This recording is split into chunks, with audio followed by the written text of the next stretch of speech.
Welcome to this lecture, the Exercise 9.4 walkthrough. In this lesson, we'll create a top-in report. This is Exercise 9.4, which is not a graded exercise. However, we do need to complete it before we can do Exercise 9.5, which is.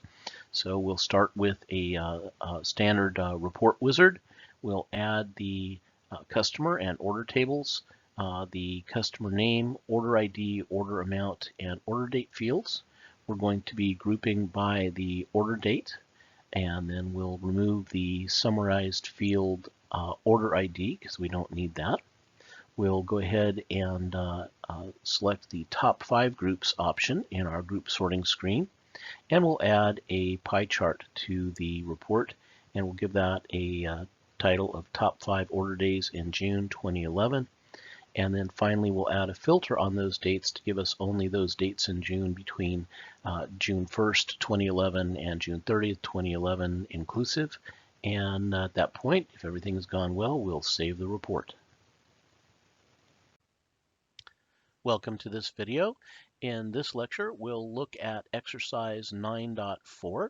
Exercise 9.4 creates a top-in report. And 9.4 is not one of our submitted or graded exercises. However, we need this as a base in order to create exercise 9.5, which is. So let's start with Crystal, and we'll open a standard report wizard. And using our familiar old Crystal Extreme MDB, let's go and grab the customer table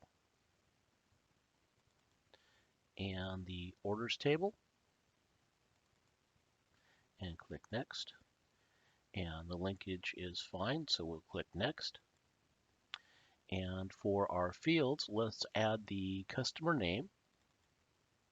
And then from the orders table, let's add the order ID, the order amount, and the order date.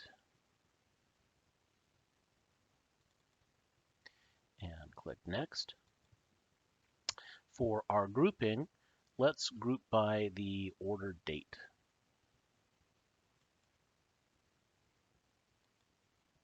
And click Next. Now this is automatically added the sum of ordered IDs and sum of ordered amount to our summary fields. We only want one of those, so let's remove the order ID summary. And click Next.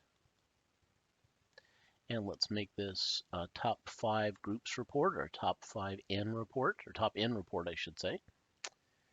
And click Next. And let's turn this into a pie chart report.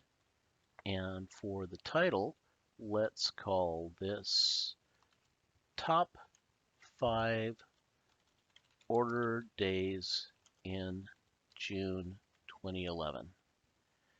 And click Next. And for our filter, let's add the order date.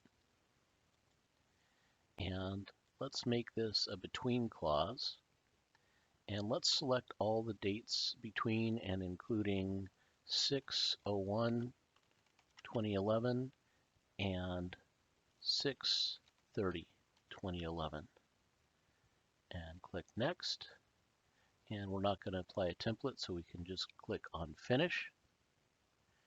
And there's our report. And if your report looks like this, you're in good shape.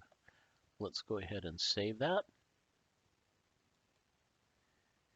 to whatever folder you are using to collect your work this term.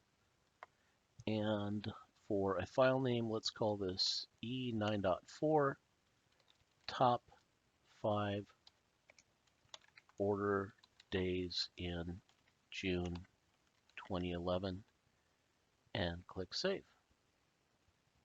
Thanks for watching. This concludes the lesson.